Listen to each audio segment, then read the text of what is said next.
Hi, my name's Kat, or you can call me Miss Cruz. Today we're going to talk about Abstract Expressionism. Okay, so Abstract Expressionism. So what does abstract mean and what is expressionism? That's just breaking down the words, but what do those things mean? So abstract is art that isn't made to represent anything in particular or does not represent things realistically. Expression is showing your inner feelings, thoughts, and emotions. And we'll talk a little bit about that today and what that really means, like expressing yourself. Okay, so this is a piece called Night Creatures by Lee Krasner, 1965. Is this art good? How does it make you feel? So let's just sit with it for a second and think about what you're observing, what you're feeling. Why does it make you feel that way? So when I first see this piece, I think it makes me feel like it's like chaotic. Like there's so much stuff going on. It's kind of like overwhelming in a way. Like it might be like anxiety or something like that. There's like all these different pieces. Like my eye darts around like from place to place to place. And then when I look at the title of the piece, Night Creatures, maybe that makes me like that adds to my idea of like, okay, maybe it's anxiety, maybe it's like the paranoia of like you're scared at night, like, oh, are those eyes over there, like that kind of vibe. Now, I think it's good because it makes me feel a certain way. So, like, some art is made to make you feel uncomfortable or make you question things or make you feel anxious like this. And maybe this piece makes you feel a completely different way than me. That's totally valid. But that's just kind of what I'm getting from the piece. But yeah, this is kind of like an example I wanted to show of an abstract piece and kind of like how it can show these like strange emotions and like make you feel certain ways, even though there's not necessarily a direct story happening. Now, since we've had a little bit of a taste of this like abstract expressionism stuff, let's go back and let's talk about it some more. So it is subjective, there is no right or wrong way to do it. There's an emphasis on the creative spontaneous act. So what that means is like it's just supposed to be like an expression of self, like, you're angry, you're going at that canvas. So this was very experimental and new at the time. And then there's this anyone can do it mindset that's a common criticism. But this is the great thing about it, like, to me, because everyone's work is unique to them. If you want to create a piece like that, you can do it too. Like, that's also the exciting thing about this art form, is it feels very accessible to people, unlike something like realism, where you have to have this technical skill that you're building up over these years or whatever. So I wanted to talk about color a little bit because in abstract expressionism, I'd say there are kind of like two main components. So color is one of them. The same color can show different emotions, and I would like to preface this and say that color is also something that changes across different cultures.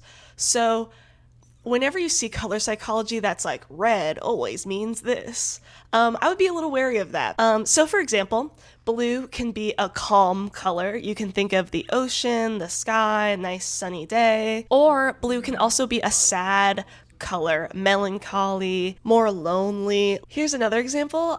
Red can be a color of romance, but it can also be danger or anger, stay away color. Red can also be a color of good luck in certain cultures. So remember, it's totally up to the piece, the context, the person's interpretation of the art, all of that. So the other component of abstract expressionism that I wanted to talk about really quick is mark making. So different styles of mark making feel different. Now you can even see with font how I tried to portray this message. Things feel different, right? Cursive feels different than Times New Roman. Let's look at this piece.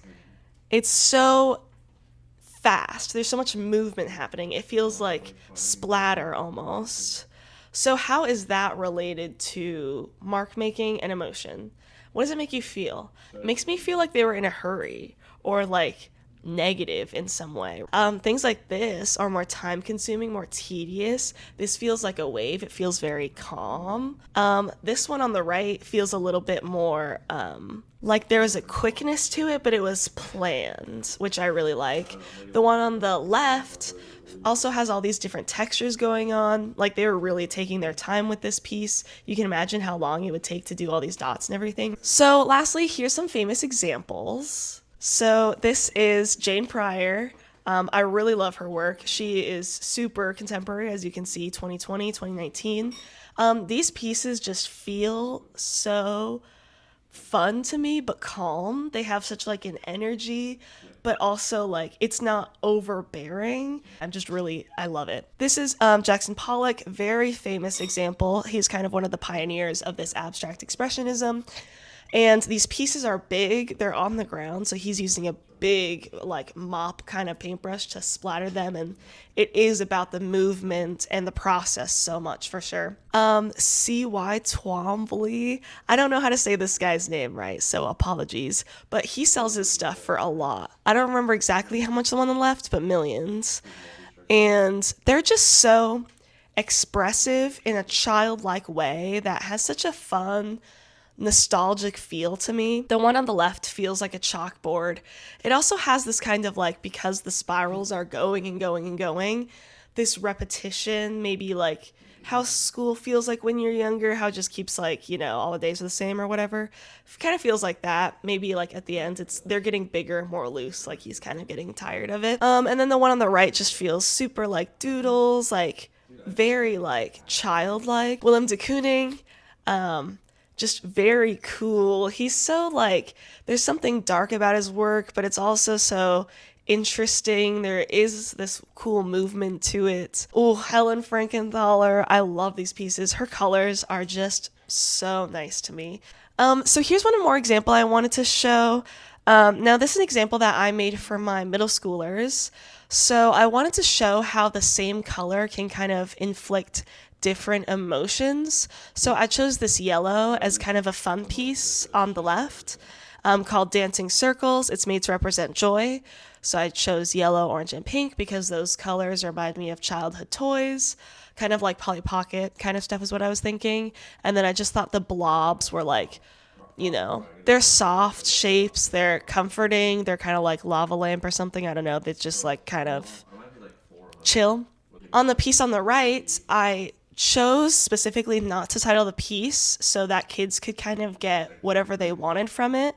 But thinking about, I said the mark making was supposed to seem jagged and rushed on purpose. Okay, so that was the PowerPoint. So let's move on to my real life example of abstract expressionism and kind of how I go about making a piece and using what we learned today. Okay, let's go. So I started with a dark background, which I normally don't do because I wanted to challenge myself and do something different. So my inspiration for this was, I was thinking about like 80s rock pop and just kind of like how it makes me feel. Like that kind of genre, it kind of makes me feel like so hopeful, like you can do anything, like it's pretty upbeat. But I was just kind of painting and letting myself decide whatever colors kind of I was drawn to. After I felt like it was too busy, I swiped off some paint, and then I wanted to bring some detail back, and I knew I wanted some really detailed parts in the piece. So I had this one brush that I hadn't used for a while, so I thought it'd be fun to kind of play with it. So I was using that brush. It's kind of weird, like I don't love it, but then I was mixing colors on my palette, and then I came across this green that I ended up really liking. It looks more gray, like in the painting, which I think is interesting. I think that made me feel like it was more of the sky when I was working on the piece, and then I kind of felt like it went with it, with the 80s kind of rock vibe. It's almost like you're free falling from the sky or something, and it's just kind of like the color is popping. I don't know. I just thought it was fun. I was just really doing more automatic art. You're trying not to think about it. You're trying to be part of your subconscious kind of a thing. So I was really trying to put myself in the flow state as much as I could during this piece. Yeah, I think that's pretty much it. I was just like, 80s rock, take me away. And that's kind of the piece, and that was the inspiration for it. So I hope you enjoyed that video, and if you did, subscribe, because that'd be cool. I'd like to make these videos more, so yeah, that'd be really helpful. Okay, thanks. That's all for now. See you in the next one.